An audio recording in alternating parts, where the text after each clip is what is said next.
প্রিয় শিক্ষার্থী, সবাই ভালো আছো আশা করি। গত ক্লাসে আমরা পড়েছিলাম সরকার। সরকার রাষ্ট্রের একটি গুরুত্বপূর্ণ উপাদান এবং রাষ্ট্রের মুখপাত্র। কিন্তু এই সরকার বিভিন্ন পদ্ধতিতে রাষ্ট্র পরিচালনা করেন।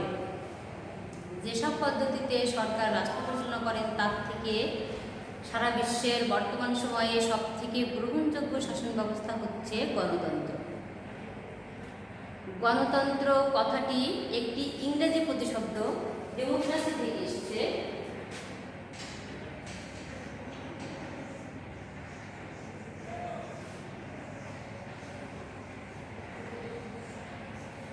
ইংরেজি প্রতিশব্দ ডেমোক্রেসি থেকে এসেছে গণতন্ত্র। ডেমোক্রেসি শব্দটি দুটি গ্রিক শব্দ,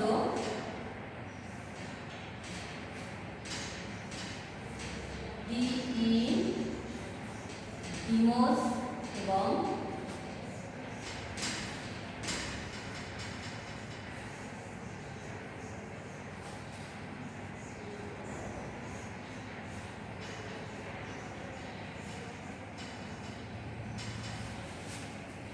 ইংরেজি শব্দ ডেমোক্রেসি। ডেমোক্রেসি শব্দটি এসেছে একটি গ্রিক শব্দ, দুটি গ্রিক শব্দ ডিমোস এবং ক্যারাটিয়া বা ক্যারটুস থেকে। ডিমোস শব্দের অর্থ জনগণ এবং ক্যারটুস বা ক্যারাটিয়া শব্দের অর্থ হচ্ছে শাসন ব্যবস্থা বা শাসন ক্ষমতা। যে শাসন ব্যবস্থায় শাসন ক্ষমতা সরাসরি জনগণের হাতে ন্যস্ত থাকে সেই শাসন ব্যবস্থাকে বলা হয় গণতন্ত্র।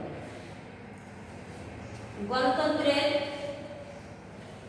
সংজ্ঞা হিসেবে আমাদের গ্রিক ঐতিহাসিক হিরোডোটাস বলেছেন, যে শাসন ব্যবস্থায় শাসন ক্ষমতা কোনো শ্রেণী বা শ্রেণী সমূহের হাতে ন্যস্ত না থেকে সরাসরি জনগণের হাতে ন্যস্ত থাকে সেই শাসন ব্যবস্থাকে বলা হয় গণতন্ত্র।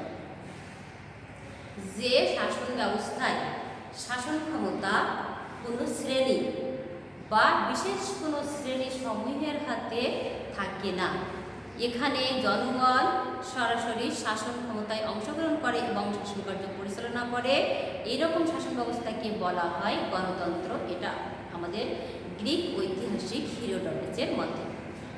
এবং আমাদের আরও একজন রাষ্ট্রবিজ্ঞানী বার্কার, উনি বলেছেন যে শাসন ব্যবস্থা আলোচনা সমালোচনার মাধ্যমে প্রতিষ্ঠিত হয় সেই শাসন ব্যবস্থাকে বলা হয় গণতন্ত্র। যে শাসন ব্যবস্থা আলোচনা সমালোচনার মাধ্যমে প্রতিষ্ঠিত হয় সেই শাসন ব্যবস্থাকে বলা হয় গণতন্ত্র। গণতন্ত্রের সবথেকে গ্রহণযোগ্য সংজ্ঞা দিয়েছেন আব্রাহাম লিঙ্কন। আব্রাহাম লিঙ্কনের মতে democracy is a government. Democracy is a government of the people, by the people and for the people. অর্থাৎ যে শাসন ব্যবস্থায় জনগণের জন্য জনগণ দ্বারা পরিচালিত প্রতিনিধিত্বমূলক শাসন ব্যবস্থা সেটাকে বলা হয় গণতন্ত্র। Democracy is a government of the people, by the people and for the people. অর্থাৎ যে শাসন ব্যবস্থা জনগণেরই জন্যে, জনগণের দ্বারা পরিচালিত এবং জনপ্রতিনিধিত্বমূলক শাসন ব্যবস্থা, সেটাই হচ্ছে গণতন্ত্র। তাহলে আমরা অবশেষে কি বলতে পারি? বিশ্বের সবথেকে গ্রহণযোগ্য শাসন ব্যবস্থা গণতন্ত্র। বিভিন্ন রাষ্ট্রবিজ্ঞানী বা ঐতিহাসিক এটাকে বিভিন্নভাবে সংজ্ঞায়িত করেছেন এবং অবশেষে আমাদের মতে যে শাসন ব্যবস্থায় সকল শাসন ক্ষমতা প্রত্যক্ষ বা পরোক্ষ কোনো না কোনোভাবে জনগণের হাতে ন্যস্ত থাকে সেই শাসন ব্যবস্থাকে বলা হয় গণতন্ত্র। এই গণতন্ত্র যে কোন দেশের বা কোন সরকার গণতান্ত্রিক পদ্ধতিতে শাসন ব্যবস্থা পরিচালনা করছেন এটা আমরা আসলে কি দেখে বুঝতে পারব? আমরা যদি সেই দেশের শাসন ব্যবস্থার বৈশিষ্ট্যটা দেখি তাহলে আমরা বুঝবো এটাই গণতন্ত্র নাকি অন্য কোনো শাসন ব্যবস্থা। তাহলে আমরা গণতন্ত্রের বৈশিষ্ট্যে কি কি দেখা যায় সেটা দেখি।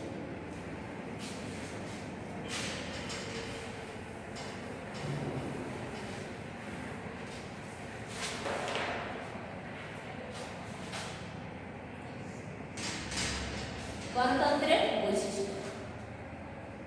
গণতান্ত্রিক শাসন ব্যবস্থায় সাধারণত সরকার পরিবর্তন হয় নিয়মতান্ত্রিকভাবে। এখানে নির্বাচনের মাধ্যমে সরকার পরিবর্তন হয় এবং সেটা নিয়মিত। এখানে জনগণই সরকার পরিবর্তনের অধিকারী এবং তারা সময় মতো এবং ইচ্ছে করলে প্রয়োজন বোধে সময়ের আগেও সরকার পরিবর্তন করতে পারে। গণতন্ত্রে আইনের শাসন রয়েছে সঠিকভাবে। এখানে আইনের ঊর্ধ্বে কেউ নয় এবং সবাইকে আইনের চোখে সমান দেখা হয়। গণতন্ত্রের বৈশিষ্ট্যের আরও একটা গুরুত্বপূর্ণ বিষয় হচ্ছে এখানে সংবাদপত্রের পরিপূর্ণ স্বাধীনতা রয়েছে, যেটাকে বলা হয় ফ্রি প্রেস। এখানে সংবাদ মাধ্যমগুলো তাদের রুলের মধ্যে থেকে সঠিকভাবে সঠিক সংবাদটা পরিবেশন করতে পারে। গণতন্ত্র একটি দায়িত্বশীল সরকার ব্যবস্থা বা দায়িত্বশীল শাসন ব্যবস্থা। যেহেতু এখানে সরকার জনগণের সরকার, সেহেতু তাদের দায়িত্বশীল হতে হয়। এটা জনসম্মতির উপর সম্পূর্ণরূপে নির্ভর করে।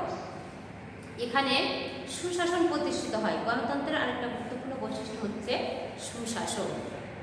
গণতন্ত্র জবাবদিহিমূলক। যেহেতু এটা জনগণের সরকার, সেহেতু এই সরকার ব্যবস্থা জবাবদিহিমূলক। এটা সবসময় জবাবের জন্য প্রস্তুত থাকে এবং এই সরকার ব্যবস্থায় সবাই মানে বয়সের ভিত্তিতে, পরিপূর্ণ বয়সের ভিত্তিতে সবাই ভোটাধিকার প্রয়োগের অধিকারী এবং ভোটাধিকার প্রয়োগের মাধ্যমেই জনগণ তাদের সরকার নির্বাচন করে থাকে। এগুলো দেখলে আমরা মোটামুটি বুঝবো যে এটা গণতান্ত্রিক সরকার ব্যবস্থা। তাহলে আমাদের গণতান্ত্রিক সরকার ব্যবস্থার বৈশিষ্ট্য কী দেখলে আমরা বুঝতে পারছি, যদি কোনো দেশের সরকার সঠিক পদ্ধতিতে সরকার পরিচালনা করে, আইনের দৃষ্টিতে সবাইকে সমান দেখে, উঁচু নিচু ছোটো বড় জ্ঞান না করে, যদি এখানে সংবাদপত্রের স্বাধীনতা থাকে, যদি সরকার তার অপব্যবহার্য কাজের জন্যে জবাব দিতে বাধ্য থাকে, যদি এখানে শাসন বিভাগ আইন বিভাগের নিকট দায়ী থাকে, যদি এখানে জনগণের সার্বভৌমত্ব প্রতিষ্ঠিত হয়, তাহলে আমরা বুঝব যে এটা গণতান্ত্রিক সরকার বা গণতান্ত্রিক শাসন ব্যবস্থা। এখন এই গণতান্ত্রিক শাসন ব্যবস্থা বা গণতন্ত্র সেটা সরাসরি নাকি পরোক্ষ, এটার উপর নির্ভর করে গণতন্ত্রকে আবার দুটো ভাগে ভাগ করা হয়েছে।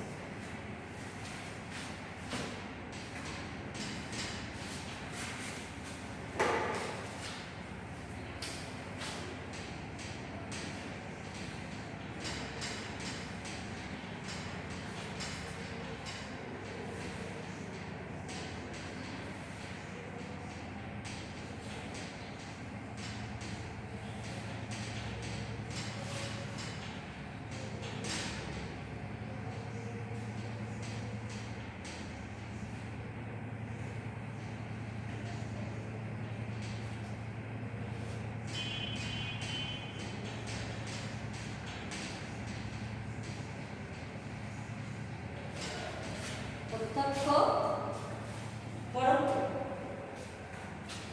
গণতন্ত্রের প্রকারভেদে আমরা পাচ্ছি প্রত্যক্ষ গণতন্ত্র এবং পরোক্ষ গণতন্ত্র। আমরা আগেই বলেছি প্রথম ক্লাসে, প্রাচীন গ্রিসে ছোট ছোট নগররাষ্ট্র ছিল। সেসব জনগণের জনসংখ্যা ছিল সীমিত, আয়তন ছিল কম। এজন্য সেখানে জনগণ সরাসরি শাসনকার্যে অংশগ্রহণ করতে পারত। কিন্তু বর্তমান সময়ে আমাদের রাষ্ট্রগুলো জাতি রাষ্ট্র এবং এগুলো যেমন আয়তনে বড়, জনসংখ্যাও তেমনি বিপুল। সেহেতু এখানে সেই গ্রিক রাষ্ট্রের মতো এখানে সেই রাষ্ট্রভাবে রাষ্ট্র পরিচালনা করা সম্ভব নয়। তাই যখন বর্তমান সময়ে যদি কোনো রাষ্ট্রে সকল জনগণ সরাসরি শাসনকার্যে অংশগ্রহণ করে এবং তারা সব কাজেই মতামত প্রদর্শন করতে পারে এবং প্রয়োজনে তারা বিচার কার্যে অংশগ্রহণ করে, এরকম রাষ্ট্র ব্যবস্থাকে বলা হয় বা এরকম গণতান্ত্রিক ব্যবস্থাকে বলা হয় প্রত্যক্ষ গণতন্ত্র। অর্থাৎ সোজা কথায় যেখানে সকল জনগণ সরাসরি শাসনকার্যের সাথে সম্পৃক্ত থাকে সেটাকে আমরা বলতে পারি প্রত্যক্ষ গণতন্ত্র।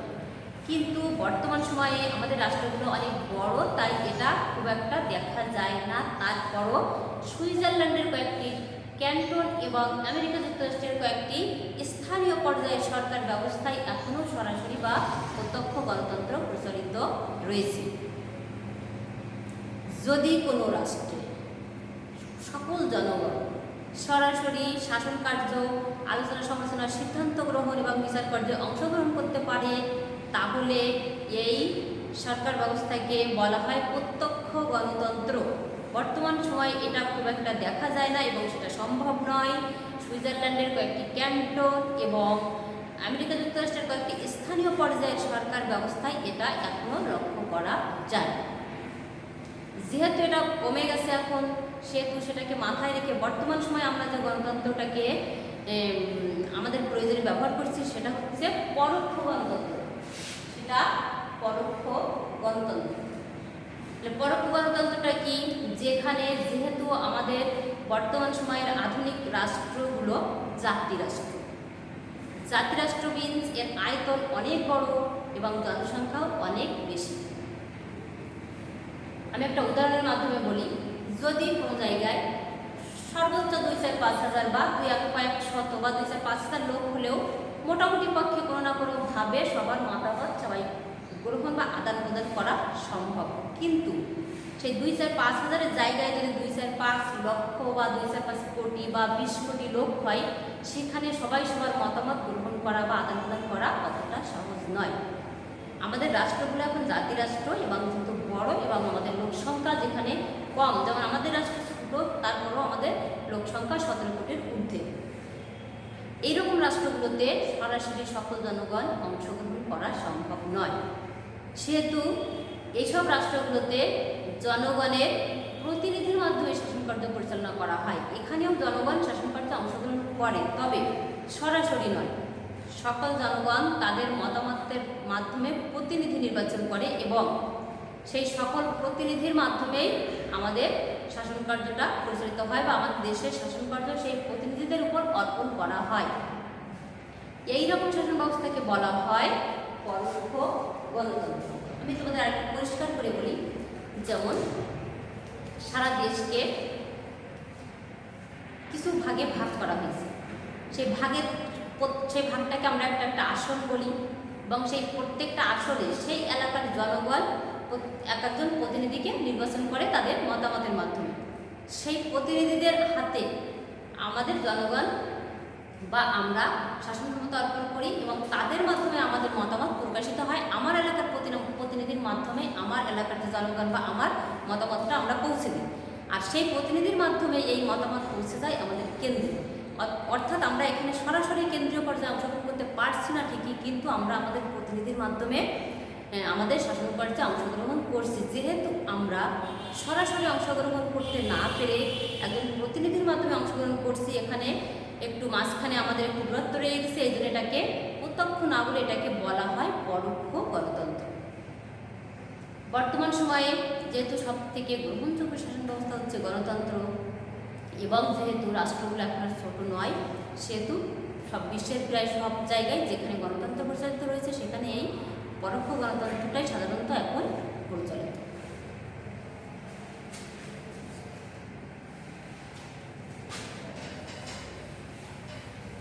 প্রিয় শিক্ষার্থী, তাহলে আমরা কি প্রত্যক্ষ আর পরোক্ষ গণতন্ত্র বুঝতে পেরেছি? সোজা কথায় যেখানে জনগণ সরাসরি অংশগ্রহণ করে সেটা প্রত্যক্ষ, আর যেখানে জনগণ সরাসরি অংশগ্রহণ না করে কোনো একজন প্রতিনিধির মাধ্যমে অংশগ্রহণ করে বা কতিপয় প্রতিনিধির মাধ্যমে অংশগ্রহণ করে সেটাকে বলা হয় পরোক্ষ গণতন্ত্র। এই যে সব থেকে গ্রহণযোগ্য শাসন ব্যবস্থা, উত্তম শাসন ব্যবস্থা ভালো, তারপরও প্রত্যেকটা জিনিসের ভালো এবং মন্দ দুটি দিকই থাকে। ভালো জিনিসের হয়তো ভালো দিকটা বেশি, মন্দ দিক কম, মন্দ জিনিসের মন্দ দিকটা বেশি, ভালো দিক কম, তারপরেও দুটো দিক থাকবেই। অর্থাৎ যে শাসন ব্যবস্থাটা আমাদের কাছে এত প্রিয়, বর্তমান বিশ্বে সব থেকে গ্রহণযোগ্য, এই শাসন ব্যবস্থারও কিছু গুণাবলী রয়েছে, পাশাপাশি কিছু দোষও রয়েছে। আমরা আজকে পড়ব কি কি গুণাবলী আমাদের এই শাসন ব্যবস্থায় রয়েছে। গণতন্ত্রের গুণাবলী।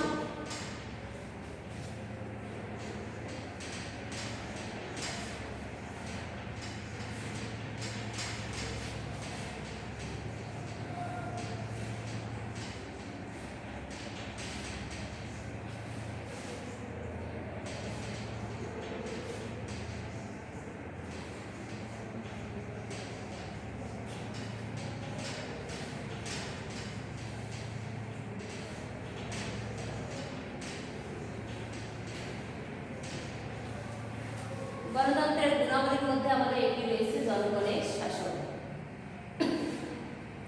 সব রকমের শাসন ব্যবস্থায় জনগণ সরাসরি পারে না। কিন্তু গণতন্ত্র এমন একটা শাসন ব্যবস্থা যেখানে জনগণ সরাসরি বা প্রত্যক্ষ বা পরোক্ষভাবে অংশগ্রহণ করতে পারে।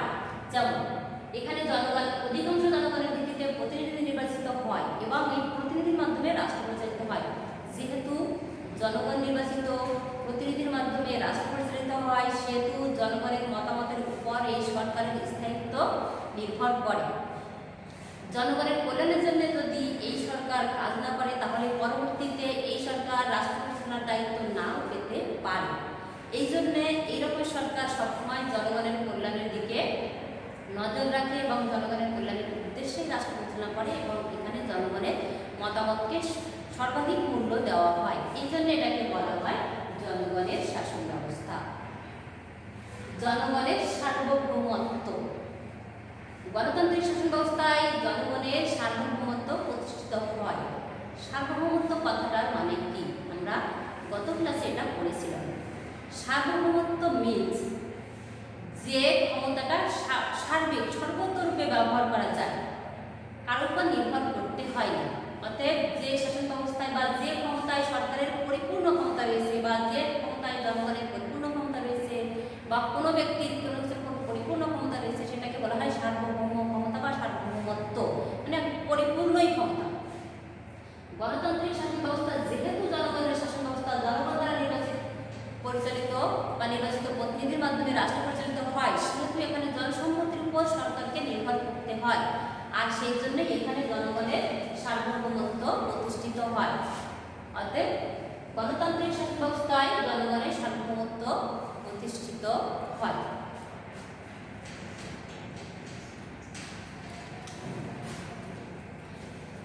গণতান্ত্রিক শাসন ব্যবস্থায় সমমর্যাদা লক্ষ্য করা যায়।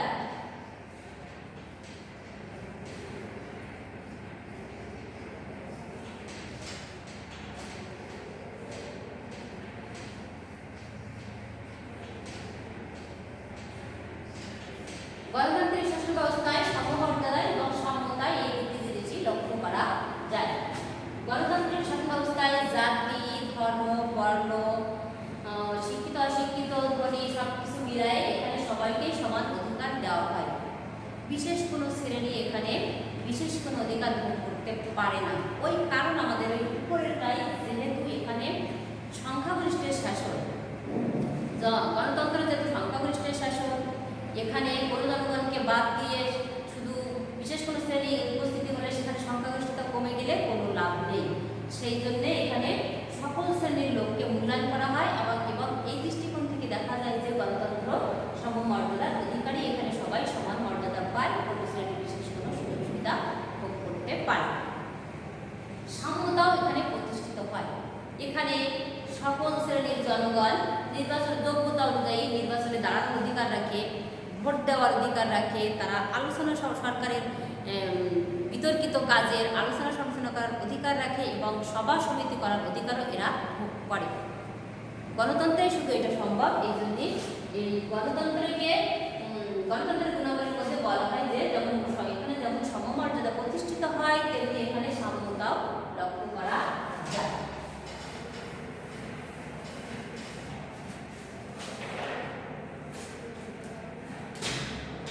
গণতন্ত্রের গুণাবলীর মধ্যে আমাদের আরেকটা হচ্ছে সংবাদপত্রের স্বাধীনতা।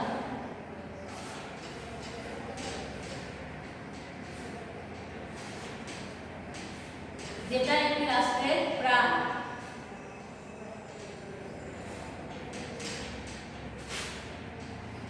সরকারের জবাবদিহিতা।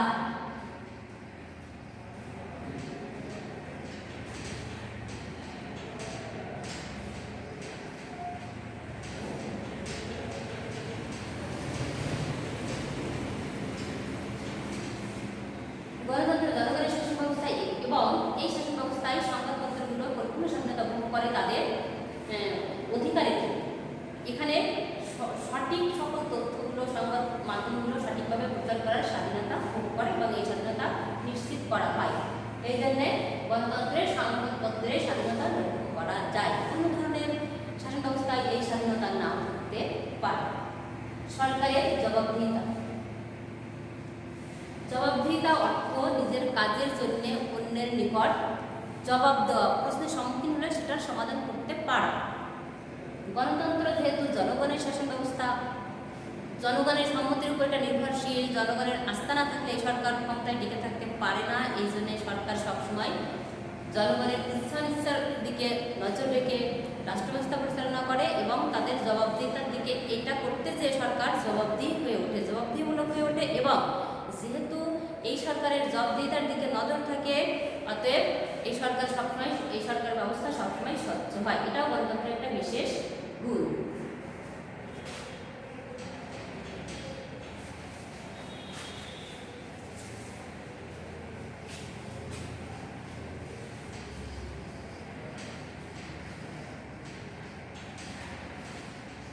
নমনীয়তা, সুশাসন,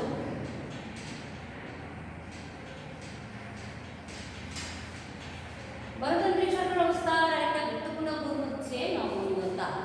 গণতন্ত্রে উদ্ভূত যে কোনো রকম পরিস্থিতি সরকার স্বাভাবিকভাবে এবং চিন্তা চেতনার মাধ্যমে সমাধান করার চেষ্টা করে। যেহেতু এখানে সকল জনগণের সমান অধিকার রয়েছে, সবার প্রশ্ন করার অধিকার রয়েছে, সবার জবাব পাওয়ার অধিকার রয়েছে, সেহেতু এখানে কঠোর হলে জনগণের আস্থা হারাতে হতে পারে এবং অকারণে কঠোর হলে তো কথাই নেই। সেই জন্য সরকার সবসময় এখানে নমনীয় থাকার চেষ্টা করে, যেটা জনগণের জন্য খুবই ভালো। এবং সুশাসন, যেহেতু গণতান্ত্রিক সরকার ব্যবস্থা স্বচ্ছতা, বৈধতা এবং জবাবদিহিতা তিনটাই সরকারের থাকে।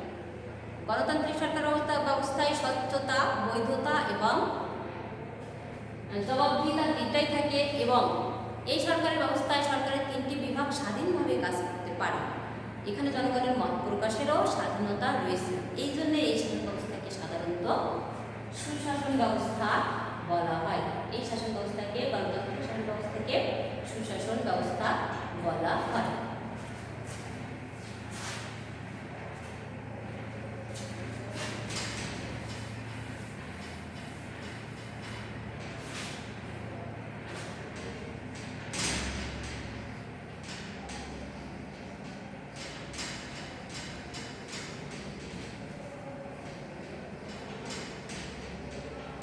আইনের শাসন,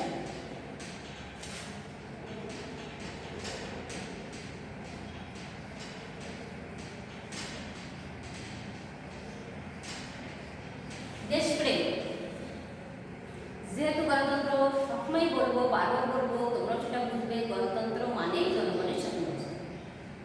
সেহেতু এখানে আইনের চোখে যদি সবাইকে সমান দেখা না হয়, সেটাও জনগণের চোখে ধরা পড়ে যাবে এবং সেটা সরকারের জন্য কখনোই ভালো নয়।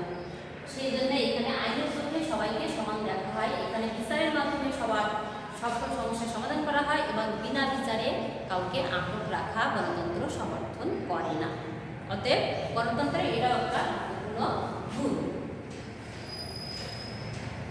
দেশপ্রেম, যখনই কোনো সম্পদ বা সম্পত্তির উপর অনেকদিন কারো কর্তৃত্ব প্রতিষ্ঠিত হয়, আস্তে আস্তে সেটা তার নিজের বলে মনে হয়, একটা অধিকার বর্তায়। ঠিক তেমনি একটা দেশের সরকার যখন জনগণ দ্বারা নির্বাচিত হয়ে সেই দেশটা পরিচালনা করার সুযোগ পান এবং তাদের যদি এমন ইচ্ছে থাকে যে ভবিষ্যতে এই সরকার আবারও রাষ্ট্র পরিচালনা করবেন, তাহলে সবসময় জনগণের কল্যাণের দিকে এই সরকার খেয়াল রাখে এবং এই খেয়াল রাখতে রাখতে যেহেতু রাষ্ট্রটা আমার, এরকম একটা অনুভূতি তৈরি হয়, আমার রাষ্ট্রটা কোনো ক্ষতি না হয়, কীভাবে রাষ্ট্র জনগণের উপকার করা যায়, কল্যাণ করা যায়, পরবর্তীতে যাতে আমি আবারও রাষ্ট্রের মধ্যে থাকতে পারি, এরকম একটা অনুভূতি তৈরি হয় বলেই এই সরকারের ব্যবস্থায় সাধারণত দেশপ্রেম জন্ম নেয় এবং যেটা খুবই প্রয়োজন।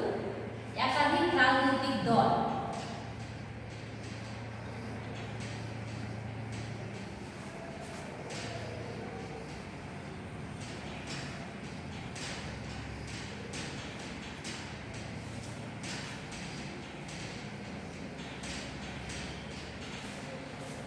গণতান্ত্রিক ব্যবস্থার একটা গুরুত্বপূর্ণ বিষয় হচ্ছে একাধিক রাজনৈতিক দল। একাধিক রাজনৈতিক দল ছাড়া গণতন্ত্র সেটাকে বলে না। যেহেতু গণতান্ত্রিক শাসন ব্যবস্থায় একাধিক রাজনৈতিক দল থাকে, সেহেতু জনগণ কোনো একটি দলের বা একটি সরকারের মুখাপেক্ষী হয়ে হয়ে জনগণকে থাকতে হয় না। যদি কোনো অবস্থায় সরকার জনগণের বিরুদ্ধাচরণ বা জনগণের অকল্যাণার্থে রাষ্ট্র পরিচালনা করতে থাকে, সেক্ষেত্রে জনগণ ওই দলের প্রতি আস্থা হারিয়ে অন্য একটি দলের দিকে দৃষ্টি স্থাপন করতে থাকে বা করতে পারে। এই জন্যে গণতন্ত্র যেহেতু সর্বোত্তম শাসন ব্যবস্থা এবং সঠিক একটি দল যাতে না থাকে, বিভিন্ন দল থাকলে যাতে অন্য দল স্বেচ্ছাচারিতা করতে না পারে, এই জন্য গণতন্ত্রে একাধিক রাজনৈতিক দলের ব্যবস্থা রাখা হয়েছে। অতএব গণতন্ত্র মানে একাধিক রাজনৈতিক দল, আর যেখানে একাধিক রাজনৈতিক দল থাকে সেখানে সরকার গ্রুপ বা সরকারি দল স্বেচ্ছাচারিতা করতে পারে না। যদি স্বেচ্ছাচারিতা করতে চায় সেক্ষেত্রে অন্যান্য রাজনৈতিক দলগুলো জনগণের চোখ খুলে দেওয়ার চেষ্টা করে এবং সেটা খুলতেও পারে। এই জন্যে গণতন্ত্র একাধিক দলের শাসন ব্যবস্থা।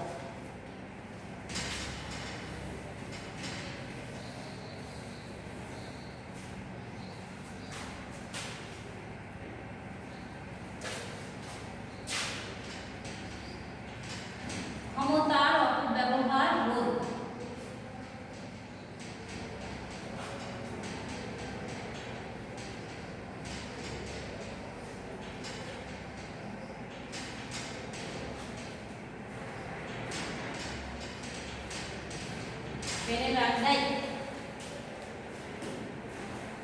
ক্ষমতার অপব্যবহার রোধ,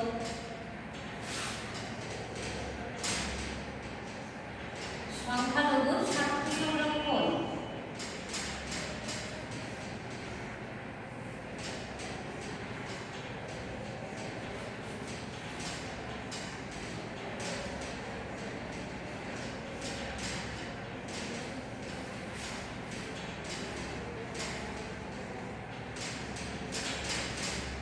সংখ্যালঘুর স্বার্থ সংরক্ষণ। গণতন্ত্র যদিও সংখ্যাগরিষ্ঠের শাসন, যদিও গণতন্ত্র সংখ্যাগরিষ্ঠের শাসন, সংখ্যাগরিষ্ঠ জনগণের মতামতের উপর ভিত্তি করে নির্বাচিত সরকার দ্বারা রাষ্ট্র পরিচালিত হয়, তবুও এই সরকার ব্যবস্থায় সংখ্যালঘুর স্বার্থ সংরক্ষিত হয়। এর কারণটা হচ্ছে যেহেতু এখানে সকল জনগণের অভিযোগ জানানোর সুযোগ আছে, মত প্রকাশের সুযোগ আছে, শাসন কার্যে অংশগ্রহণ করার সুযোগ আছে, সেহেতু এখানে সংখ্যালঘু তাদের সমস্যাগুলো নির্দ্বিধায় জানাতে পারে প্রতিনিধিকে এবং প্রতিনিধির মাধ্যমে সেই সমস্যার সমাধান হয়। এই জন্য এখানে সংখ্যালঘুর স্বার্থ সংরক্ষিত হয়। গণতন্ত্র যেহেতু জনগণের শাসন, সকল জনগণ এখানে সচেতন এবং জনগণকে সচেতন করার জন্য সবচেয়ে সময় প্রস্তুত রয়েছে আমাদের একাধিক রাজনৈতিক দল, সেহেতু এখানে সরকারি দল ইচ্ছে করলেই ক্ষমতার অপব্যবহার করতে পারে না। আর এই জন্যেই এটা গণতন্ত্রের একটি বিশেষ গুণ। গণতন্ত্রে সরকার ক্ষমতার অপব্যবহার করতে পারে না।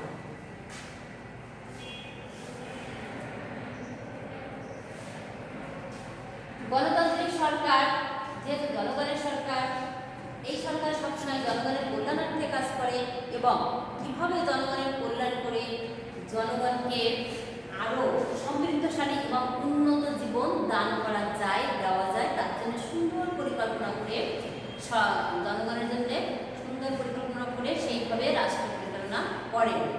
এই জন্য এই সরকার ব্যবস্থা আরও একটা বিশেষ গুণ হচ্ছে, এই জন্য এই সরকার ব্যবস্থার আরও একটি বিশেষ গুণ হচ্ছে সমৃদ্ধশালী জীবন ব্যবস্থা।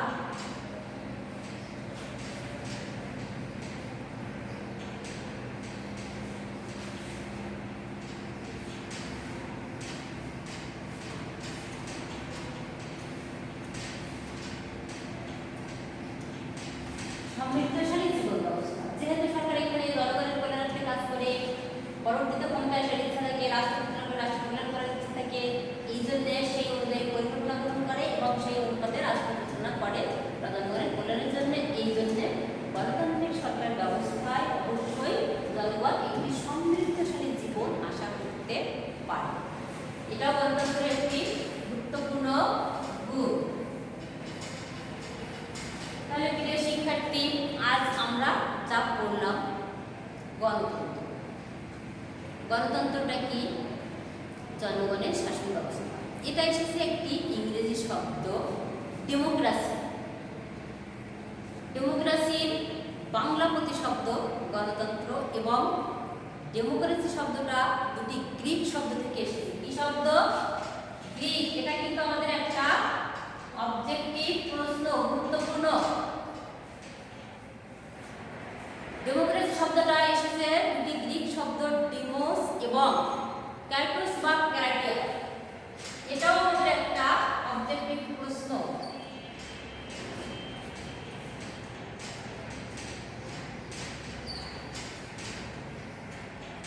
ক্যারটোস বা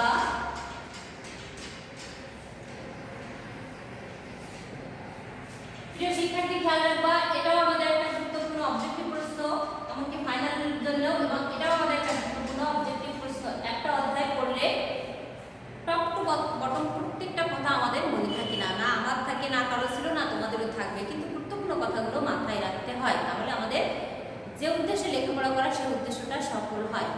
এবং গ্রিক শব্দ ডিমোস, ডিমোস অর্থ জনগণ, এবং ক্যারটোস বা ক্যারটোস শব্দের অর্থ শাসন ব্যবস্থা বা শাসন ক্ষমতা। তাহলে আমরা কি পাচ্ছি? গণতন্ত্রে যে শাসন ব্যবস্থায় ডেমোক্রাসি, ডেমোক্রাসির উৎপত্তি এই দুটো শব্দ থেকে, এবং এই দুটো শব্দের অর্থ হচ্ছে জনগণ এবং শাসন ব্যবস্থা। যে দুটো শব্দ থেকে আমাদের ডেমোক্রাসি শব্দের উৎপত্তি অর্থাৎ গণতন্ত্রের উৎপত্তি, সেই দুটো শব্দের মূল হচ্ছে ডিমোস এবং ক্যারাটিয়া বা ক্যারটোস, এবং ওর অর্থ হচ্ছে জনগণ এবং শাসন ব্যবস্থা। তাহলে যে শাসন ব্যবস্থায় ক্ষমতা জনগণের হাতে ন্যস্ত থাকে সেটাকে আমরা বলতে পারি গণতন্ত্র। এবং সব থেকে গ্রহণযোগ্য সংখ্যা আব্রাহাম লিঙ্কনের democracy is a government of the people, by the people and for the people. এবং তোমাদের উদ্দেশ্যে আমার আরও একটা কথা, আব্রাহাম লিঙ্কনের বাংলাটার অতটা গুরুত্ব নেই, ইংরেজি এই সংজ্ঞাটা তোমরা অবশ্যই মুখস্থ রাখবে এবং খাতায় লিখবে। এটাও আমাদের পড়ার সাথে সাথে আমাদের জানতে হবে যে একটা অধ্যায়ে কতটুকু আমাদের জেনে রাখতে হয়, কতটুকু আমাদের লেখার জন্য প্রযোজ্য, কতটুকু আমাদের অবজেক্টিভ প্রশ্নের জন্য প্রযোজ্য। আমরা শুধু লেখাপড়া করি শুধু পড়ার জন্য নয়, তার আমাদের একটা উদ্দেশ্য আছে। বছর শেষে বা সিজন শেষে আমাদের তার একটা পরীক্ষা দিতে হয়, সেটাও আমাদের মাথায় রাখতে হবে। তার জন্য আমাদের সব বিষয়গুলো মনে রাখতে হবে। এটা গণতন্ত্র।